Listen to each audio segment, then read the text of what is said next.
Halo semuanya, selamat datang di akun YouTube OneShield. Selamat menonton.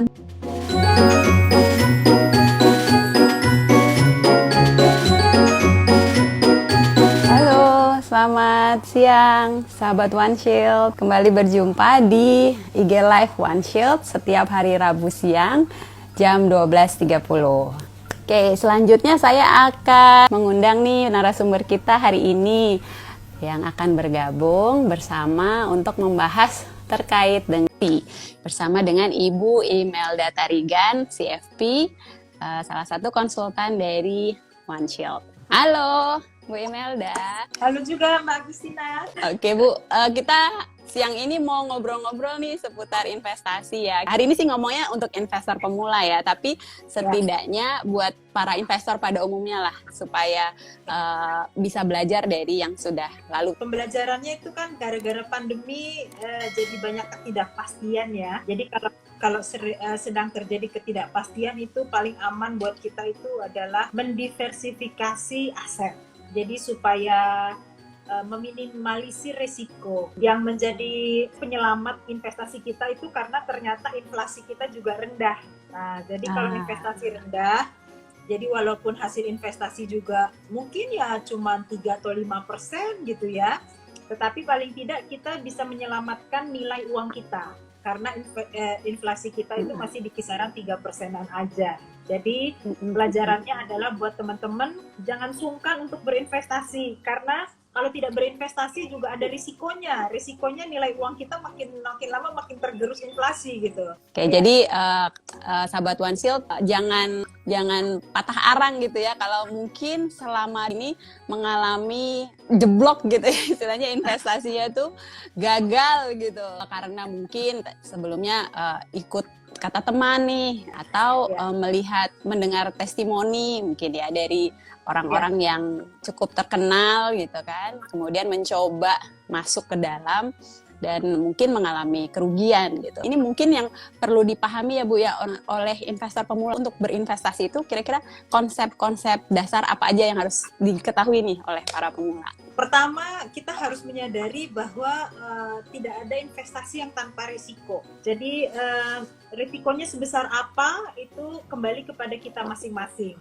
Kita bersedia mau menerima risiko sejauh mana. Nah, jadi itu dulu yang ikhlas kita mengenali diri kita supaya kita bisa memilih investasi yang memang matching gitu dengan diri kita sendiri. Jadi memilih investasi itu kayak pilih pasangan juga gitu ya. Yang harus yang matching gitu sama diri kita ya. Kadang-kala kan kita mikir, wah nanti saya bisa merubah pasangan saya gitu. Itu adalah suatu cita-cita yang terlalu muluk gitu ya. Sama juga ketika kita bilang, wah nanti investasi ini akan menyesuaikan dengan maunya kita, itu nggak mungkin terjadi gitu ya. Itu hal yang kedua. Terus hal yang ketiga adalah ketika kita bisa membiasakan investasi itu sebagai gaya hidup. Jadi gaya hidup itu jangan belanja. Gaya hidup itu justru belanja produk investasi gitu ya. Biarpun kecil, tetapi sering dan teratur dan disiplin. Nah itu jauh lebih baik daripada kita nunggu banyak, saya tunggu kaya dulu baru investasi, itu kebalik. Jadi jangan nunggu kaya baru investasi, bukan. Justru kita mau kaya, makanya kita investasi. Sehingga yang kecil-kecil tadi seiring dengan berjalannya waktu, dia akan bergulir terus seperti bola salju. Setuju banget Bu Mel.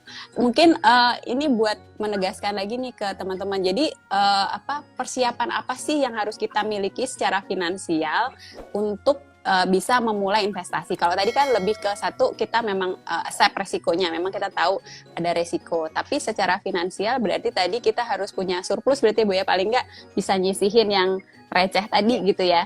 Kalau misalnya dia belum punya proteksi nih Bu, mendingan proteksinya dulu atau investasi dulu karena uangnya terbatas nih. Nah, pertanyaan menarik.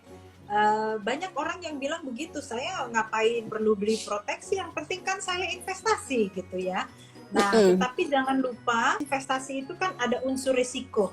Alangkah baiknya sebelum kita melangkah ke hal yang berisiko, kita persiapkan dulu antisipasi kalau ada apa-apa, apa yang bisa membantu kita untuk menghadapi situasi yang tidak kita harapkan gitu. Sebelum kita memulai berinvestasi, kita pertama harus siapin dulu yang namanya dana darurat. Oke. Setelah dana darurat, kita siapin dulu yang namanya asuransi, ya. Asuransi proteksi terhadap risiko yang paling basic aja. Yang paling basic misalnya apa? Misalnya untuk kesehatan, misalnya untuk asuransi jiwa. Ya. Jangan sampai kita udah capek-capek nih investasi ya, udah segunung nih hasil investasi. Terus tahu-tahu ada risiko sakit gitu ya. Jangan sampai hasil investasi kita itu tuh akhirnya tergerus oleh biaya untuk kesehatan. Lebih baik ya, kita siapin dulu safety net-nya. Saya selalu percaya dengan apa yang kita bilang, kalau rezeki itu Tuhan yang ngatur, kalau pengeluaran itu kita yang ngatur. Jadi, Bu Imelda bisa aja ngomong begitu, saya kan punya kebutuhan ono ene. Ya iya, kalau semua mau dijadikan kebutuhan, semua bisa jadi kebutuhan. Tapi kalau ternyata bisa dipilah yang mana kebutuhan prioritas, yang mana yang kebutuhan bisa di nomor 2 kan, itu pasti ketemu jalannya. Nah, jangan lupa kalau misalnya receh-receh itu terus dianggap udahlah 2000, udahlah setiap hari 2000. Setiap hari 2000 men, kalikan 30 hari, itu sudah 60.000 loh. 60.000 men, ditabungin emas itu sudah jadi aset loh. Mindset bahwa kita itu harus menyisihkan, bukan menyisakan. Yes, betul. Mindset itu penting banget ya Bu, karena kan maksudnya kita tadi belanja itu kita ubah mindsetnya jadi belanja untuk masa depan. Mungkin nggak kelihatan langsung hasilnya sekarang, tapi tetap boleh belanja untuk masa kini, tapi jangan dihabisin semuanya. Tetap fokus juga untuk belanja masa depan. Oke, buat para pemula nih Bu, sebaiknya mulainya dari mana nih Bu?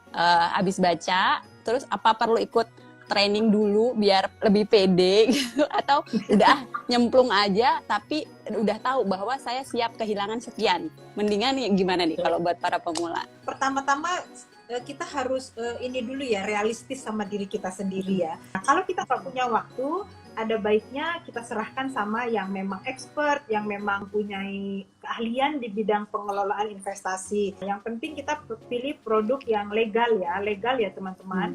Legal itu artinya apa? Legal itu artinya terdaftar di OJK. Apakah memang institusi tersebut memiliki izin untuk menghimpun dana umum untuk dikelola oleh dia? Ya kita pelajari, kalau mau kita serahkan ke orang lain, orang ini memang betul-betul secara legal dan qualified apa enggak? Kalau investasi itu pasti kalau mau harapan return tinggi, tentu ada resiko yang tinggi juga. Cuma seringkali saya suka dengar nih Bu, low risk high return. Nah ini nih yang mungkin arah investor pemula kan, wah keren nih investasinya high return tapi low risk gitu. Nah itu kira-kira apa yang harus dipelajari nih oleh para pemula nih supaya aware ini tuh real atau enggak gitu? Pada prinsipnya kita kalau mau berinvestasi itu ada 2 L ya, yaitu legal dan logis. Ya. Yang legalnya tadi kita udah sebut pertama ya, legalnya terdaftar enggak, dan gini ya teman-teman, jangan sampai salah persepsi. Jadi kalau sudah terdaftar di OJK itu bukan berarti tanpa resiko terus akan terus untung gitu loh. Banyak juga orang yang gitu ya, dia jualan produk investasi terus dia bilang sudah terdaftar di OJK nih pasti untung, pasti aman, pasti tanpa resiko. Nah itu salah kaprah ya.